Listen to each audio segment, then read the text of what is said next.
In Brookhaven, a quiet suburban town wrapped tightly in the illusion of safety, people believed they knew how tragedies unfolded. A wife goes missing, a husband seems too calm, and before long, everyone has the same verdict. He did it. The narrative was familiar, clean, and satisfyingly simple.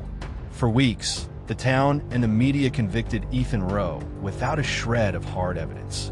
But when detectives finally uncovered the truth about where Claire Rowe had been and what really happened the night she disappeared, the entire precinct fell silent. Because the truth wasn't just shocking. It was something no one in that room, or in that small town, could have possibly imagined. Before I proceed with the story, hit the subscribe button to join the community, and then drop a comment right now telling us what city you're watching from. Let's see how globally this digital silence has traveled. Ethan and Claire Rowe were the kind of couple people pointed to as proof that quiet lives still existed. Their home, a quaint Cape Cod on a tree-lined street, featured a meticulous rose garden Claire tended and a porch swing where they often sat on summer evenings. They had been married for 12 years. Ethan, 38, was a precise financial analyst, quiet, disciplined, the kind of man who measured his words and never raised his voice. Claire, 35, was a beloved elementary school teacher known for her infectious laugh and boundless patience. Her students adored her. So did her neighbors. To the world, their marriage looked perfect, predictable, safe, until the night it wasn't. On March 14, 2019, Claire Rowe vanished without a trace. There were no signs of a break-in, no straged, no witness who saw anything amiss. Just a single, shocking missing person report filed by her husband the following morning. And within hours, as the news spread across Brookhaven, the damaging whispers began. Ethan came home from work around 6:30 p.m. He later told police he had microwaved leftovers. At 8:15 p.m., Claire texted her sister, confirming weekend plans. The conversation was mundane. The final known sighting of Claire occurred at 9:12 p.m. A neighbor's high-definition doorbell camera, mounted across the street, caught her walking down the driveway toward the mailbox, wearing a blue sweater and jeans. She looked calm, unhurried, checking the mail one last time before bed. That was the last confirmed image of her alive. When Ethan woke up the next morning at 7:30 a.m., Claire was gone. Her car was still in the garage. Her purse and keys were sitting precisely on the kitchen counter. Crucially, her phone was charging on the nightstand. Ethan waited an hour, walking the house, checking the garden, before calling 911 at 8:43 a.m. "Hello, this is Ethan Rowe. My wife didn't come home last night. I think something's wrong." His voice was steady, too steady, as the dispatcher noted in her log, and as officers would later confirm. When Detective Laura Keene, a 10-year veteran, arrived, she immediately felt uneasy. The house was immaculate. There were no signs of forced entry. No stray fingerprints except for Ethan's and Claire's. The beds were made. Dinner dishes were stacked. It was like someone had wiped the night clean, Keene later recalled. A complete erasure. Most domestic disappearances leave some kind of chaos, some sign of haste. This house felt curated, almost sterile. Keene's gut clenched. The absence of evidence was, in itself, damning. When the first 24 hours passed with no sign of Claire, the community, the media, and even some members of the police department made up their mind. It's always the husband. By the third day, the investigation had turned inward, focusing relentlessly on Ethan. Neighbors, once supportive, now offered suggestive details. The couple was too private. One neighbor mentioned hearing raised voices, not shouting, but a strained, intense argument, coming from the house about 2 weeks before Claire vanished. Police obtained Ethan's phone records and surveillance footage. His alibi for the crucial window of disappearance placed him 10 miles north of home between 9:20 and 10 p.m. He claimed he went for a drive to clear his head after a minor disagreement about their finances. Keene's team checked the surveillance at the gas station he claimed to visit off the highway. They found no sign of his distinctive gray sedan. The alibi was crumbling fast. When Keene interviewed him again, the pressure had started to show, but only subtly.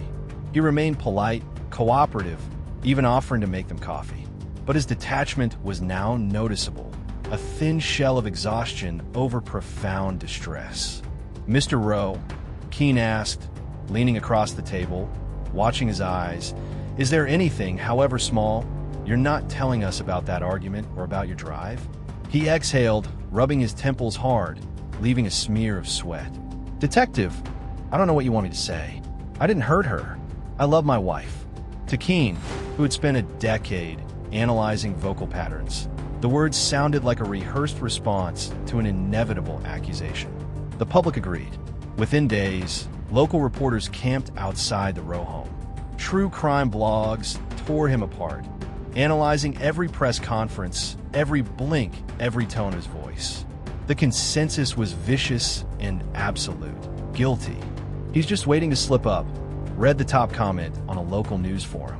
When Ethan stopped doing interviews and hired a lawyer, the public took it as confirmation he was hiding something. The pressure became a self-fulfilling prophecy of guilt. 6 days after the disappearance, the case achieved the breakthrough the DA's office had been waiting for. A jogger at Mill Creek Park, a secluded spot 10 miles north of the Rowe home, precisely in the area Ethan claimed to have been driving, found something half buried in the mud near the fence line. It was a torn piece of blue fabric. Crime scene techs matched DNA quickly and devastatingly. It was Claire's. The fabric was consistent with the blue sweater she was wearing in the neighbor's 9:12 p.m. video. Nearby, investigators found 2 distinct sets of footprints pressed into the creek bank. One small, likely female, and another larger, size 11, heading toward the fast-moving creek. Then, the prints abruptly stopped. The creek was shallow but fast-moving due to recent rain. It could have carried physical evidence miles downstream instantly. Divers searched for 2 days. They found nothing. No body, no shoes, no large trace of evidence. Detective Keene stared at the empty water, frustrated. "It's like she just stepped into thin air," she muttered to her partner. The mounting pressure on Ethan was now critical. The data revealed that at 9:27 p.m., the exact time Claire vanished, Ethan's phone had left the home Wi-Fi and pinged off a cell tower 10 miles away. That tower covered the area surrounding Mill Creek Park. He claimed to have driven aimlessly, but his route followed a precise direction, the one leading toward the creek. A warrant was issued to search his car and home again. This time, they found what they expected, a minute amount of mud under the tires and on the soles of his boots. Soil analysis confirmed the composition matched the distinctive clay and sediment mix found at the creek area. The DA's office was ready to move forward with murder charges. But Keene hesitated. The evidence was simply too clean, too cohesive. It fit too perfectly, she recalled. All the pieces lined up immediately. In my experience, real, messy crimes rarely give you the narrative you want this easily. While Detective Keene battled her own instincts, a tech analyst delivered an unexpected piece of data. While reviewing phone tower records, he spotted something odd. Between 9:15 and 9:45 p.m., the exact window of Claire's disappearance, a second, unregistered prepaid phone had pinged in the same cell tower zone near their home. The burner had been purchased 3 days before Claire went missing. The store's camera caught a man in a baseball cap paying in cash. His height and build were consistent with Ethan's. To most, this confirmed premeditation. But Keene saw a bizarre contradiction. Why would a guilty man use a burner phone in his own neighborhood and keep it turned on long enough to be traceable? Why not switch it off immediately? It felt like a breadcrumb, not a deliberate cover-up. Keene convinced the team to conduct a third, forensic-level search of the house. They used UV lights, pulled up baseboards, and meticulously examined every decorative object. While scanning the study, Keene noticed a photo frame. Ethan and Claire on their 10th anniversary, slightly out of alignment. Behind the glass, tucked between the photo and the backing board, was a folded piece of paper. In Claire's neat, familiar handwriting, the note read, "If anything happens to me, look for the Red House." The Red House was local legend, a small, abandoned cabin on the northern edge of Mill Creek Park, barely half a mile from where Claire's sweater fragment was found. Faded red paint, boarded windows, surrounded by thick, overgrown brush. It was the place locals told ghost stories about. Detective Keene assembled an urgent search team. The cabin was dark, musty, and filled with the smell of rot and damp wood. The floorboards groaned under their boots. In the far corner of the main room, evidence of recent occupancy was undeniable. They found a thin blanket, a fully charged flashlight, an empty water bottle, and a half-used jar of peanut butter. Most critically, a single long brown hair strand clung to the blanket. DNA confirmation was rushed and hit the precinct like a thunderclap. The hair belonged to Claire Rowe. The supplies had been used recently. Claire had been alive days, maybe weeks, after her disappearance. Ethan, still in custody under suspicion of murder, had been locked away when those supplies were used. Whatever had happened, it wasn't the neat murder narrative everyone thought. Detective Keene drove straight to the DA's office. "You have to stop the prosecution," she said, her voice shaking with adrenaline. "We have proof, definitive proof, she was alive after Ethan was arrested." The district attorney stared, stunned. "That's not possible. We got her DNA at the creek, his car at the location. The timeline fits perfectly." Keene slid the lab report across the table. "So does this. The husband's guilt was a trap. Someone wanted us to look at Ethan.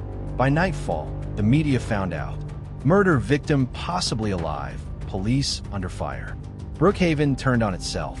Commenters who once demanded Ethan's arrest now accused police of gross incompetence. Ethan's lawyer filed an immediate motion for release. When Ethan was finally told about the discovery in the Red House, his face, drawn and exhausted, only showed relief. He looked Keene directly in the eye and said one thing: "I told you you weren't looking in the right place." Late that night, a park ranger called Detective Keene. He found something on the main Mill Creek Trail near the park boundary. Fresh footprints, size 7, female, leading away from the creek toward the old, deserted highway that led out of Brookhaven.